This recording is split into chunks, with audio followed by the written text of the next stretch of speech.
usulan otorita IKN untuk menambah dana anggaran yang begitu drastis hingga 29,8 triliun rupiah pada tahun depan sebenarnya untuk apa dan bagaimana juga realisasi pembangunan serta investasi yang sudah berjalan hingga saat ini di IKN. Untuk membahasnya dan mengkonfirmasi langsung sudah bergabung bersama kami mantan Kepala Bappenas Andrinov Caniago. Pak Andrinov, selamat pagi. Selamat pagi. Semoga selalu sehat ya. Kemudian ada juga Pak Agung Wicaksono, Deputi Pendanaan dan Investasi OIKN. Pak Agung, apa kabar? Selamat pagi Pak Agung.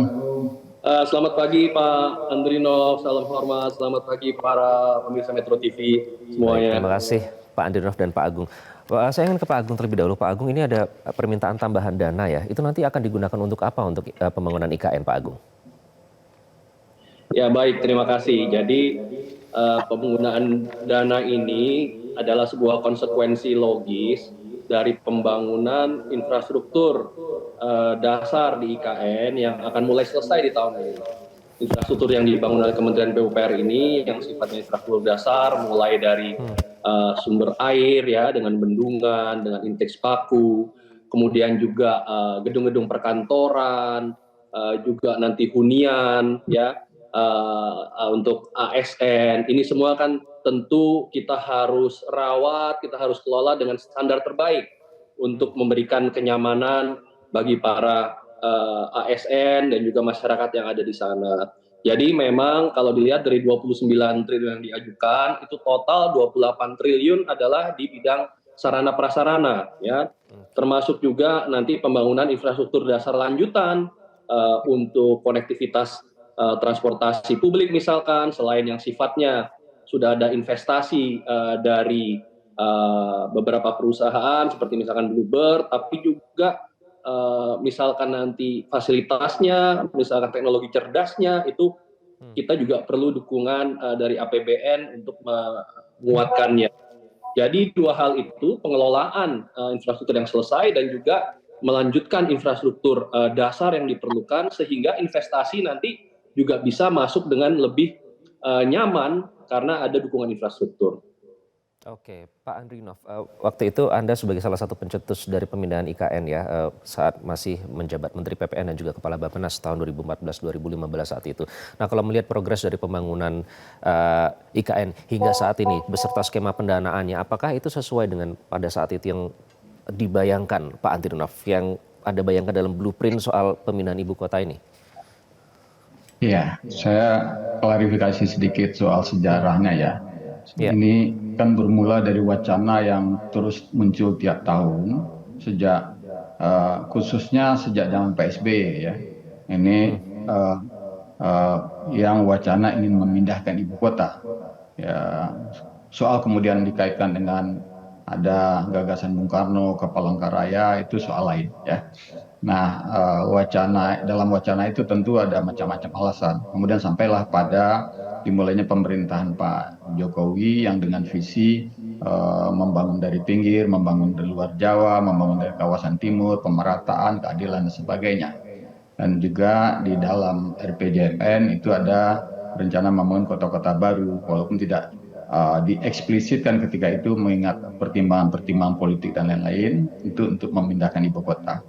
Jadi dari aspirasi yang muncul, nah kita sebetulnya ya bersyukur, beruntung ada presiden yang mau mengambil keputusan ya. Kalau sebelumnya mohon maaf mengkaji pun tidak, walaupun wacana muncul 2 kali setahun tiap tahun.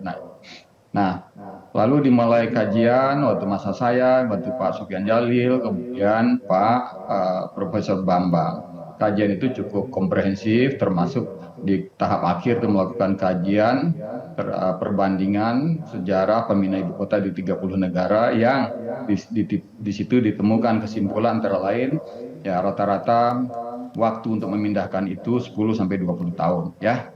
Nah, soal anggaran bisa dilihat juga dari pengalaman negara-negara lain itu ya.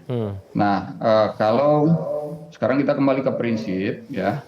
Ya, kita ingin memindahkan ibu kota dan sekaligus untuk beberapa atau banyak tujuan, termasuk membangun kota publik, kota ramah lingkungan, smart city dan sebagainya. Nah, untuk membangun kota ibu kota tentu yang berperan dominan harus negara. kalau yang berperan dominan negara memang harus APBN, harus anggaran publik, ya, bukan anggaran pihak lain, swasta, luar negeri atau lembaga multilateral, bukan. Karena kita Oke. yang punya ide, maksud, tujuan tentang ibu kota yang baru itu. Nah, berapa ya di dokumen kebijakan yang kemudian menjadi undang-undang itu sudah dibuat perkiraan kebutuhan anggaran untuk keseluruhan sampai kota ini eksis kira-kira 20 tahun kemudian, anggaran diperlukan sekitar 466 triliun atau 500 triliun. Nah, tetapi itu kan untuk jangka panjang, untuk tuntas. Artinya kalau untuk membangun kawasan inti pemerintahan tentu jauh lebih kecil dari itu. Nah, kita ya memperkirakan ya taruhlah sekitar 200 triliun untuk kawasan inti pemerintahan itu, dan itu kalau kita bagi 5 tahun atau 8 tahun itu tidak membebani APBN. Ya, dengan mengalokasikan sekitar rata-rata 30 triliun per tahun, ya kita mampu 30 triliun itu untuk, kalau kita lihat RAPBN yang akan datang itu nggak nyampe 1% dari Oke. anggaran APBN atau anggaran publik kita. Jadi Baik, Pak tadi Andrinov. untuk tahun 2025 diminta 37 atau 39 ya. Itu wajar karena memang 29 Pak, 29. 29 ya Pak Oke, Agung ya. 29 Nah, triliun itu anggaran yang ukuran minta wajar. ditambah ya.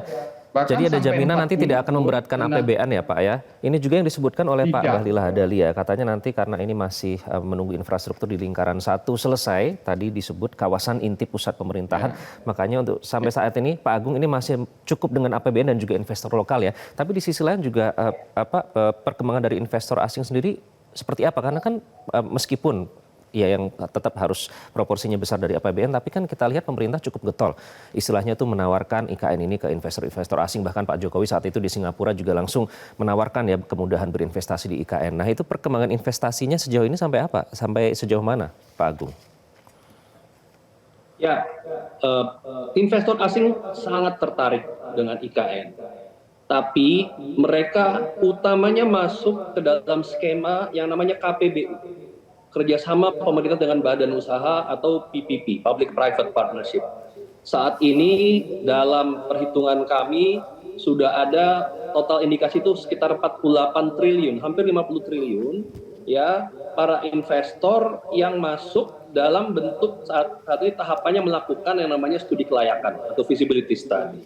Kenapa? Karena memang tahapan KPBU, kerjasama pemerintah badan usaha, memang seperti itu. Investor harus masuk dan kemudian kita tunjuk melakukan studi kelayakan, dan nantinya itu dievaluasi oleh pemerintah, baru kemudian tidak otomatis investor ini akan melakukan, kita akan lakukan tender, kita akan pilih mana yang terbaik. Dan studi kelayakan ini penting bagi para investor karena mereka ingin tahu return on investment-nya, ROI-nya ini berapa. Ya. Dalam situasi investasi di kawasan yang sudah jadi, menghitung ROI itu lebih mudah.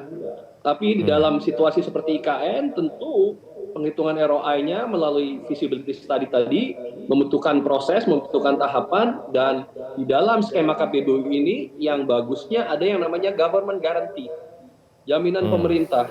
Ini yang memberikan ketenangan bagi para investor asing.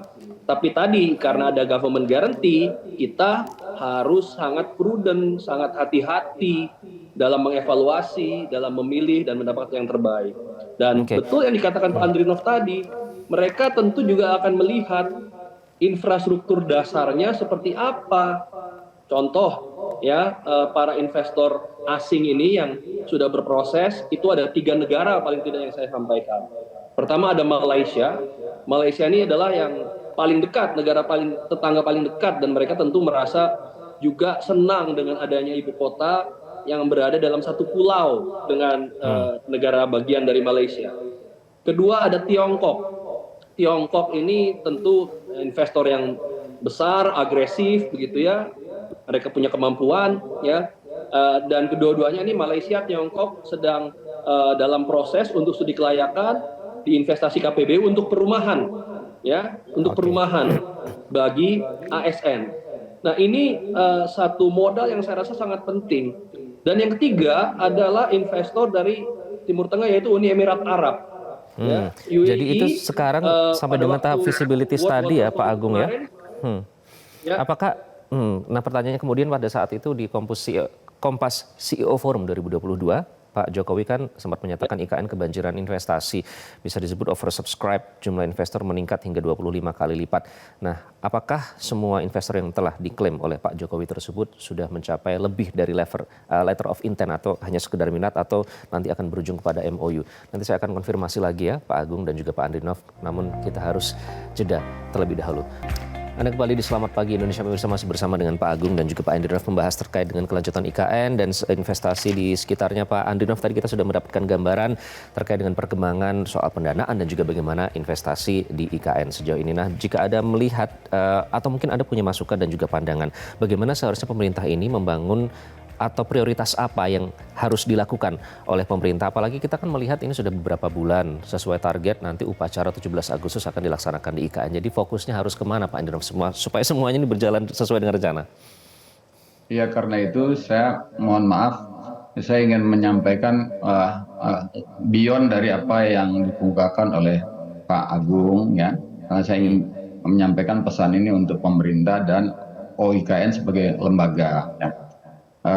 Dalam hal ini memang sedikit saya agak beda pandangan dengan melihat perkembangan yang terjadi. Kalau saya menghimbau, menyarankan lebih baik fokus pada pembangunan kawasan inti pemerintahan dengan mengoptimalkan penggunaan dana negara yaitu dari APBN plus dari BUMN. Nah dari situ pun pasti untuk jangka menengah atau pendek pun ada peluang bagi investor dalam negeri atau pelaku usaha nasional, karena pasti untuk kota itu butuh atau muncul peluang-peluang bisnis, tapi yang wajar, logis, terukur, daripada kita kejar ke sana kemari investor besar dari luar negeri. Mereka pasti hitungannya tentu menurut ukuran bisnis mereka, ya, kelayakan bisnis mereka, dan itu belum tersedia pasarnya untuk OIKN ini. Dan memang OIKN kalau dari filosofi bukan dimaksudkan untuk menjadi kota bisnis. Dia adalah kota pusat pemerintahan untuk menstimulasi daerah-daerah lain di Indonesia Timur dan Apa yang dikhawatirkan Kalimantan. Pak Andrinov jika itu menjadi kota bisnis, apa yang dikhawatirkan? Kota bisnis atau kota yang dipengaruhi oleh intervensi kepentingan swasta itu tidak menjadi kota publik, atau nilai kota publik itu berkurang. Karena itu ya kita ingin bikin kota baru yang dibangun betul-betul oleh negara, bukan seperti kota baru, kota mandiri yang diklaim kota mandiri yang di Jabodetabek atau di sekitar Jawa Timur di tahun 80-an. Di mana di situ itu bukan kota publik, nggak ada prasarana publik yang layak di situ, transportasi publik nggak ada, perumahan umum atau rumah susun nggak ada, ya. Nah kita ingin membangun kota publik ya seperti supaya kita setara dengan negara-negara lain yang membangun kotanya adalah kota publik. Nah untuk kota publik ya investor itu harus follower, mengikuti arah yang kita inginkan, bukan nanti malah memenuhi kriteria-kriteria dari investor yang bertentangan dengan tujuan kota publik.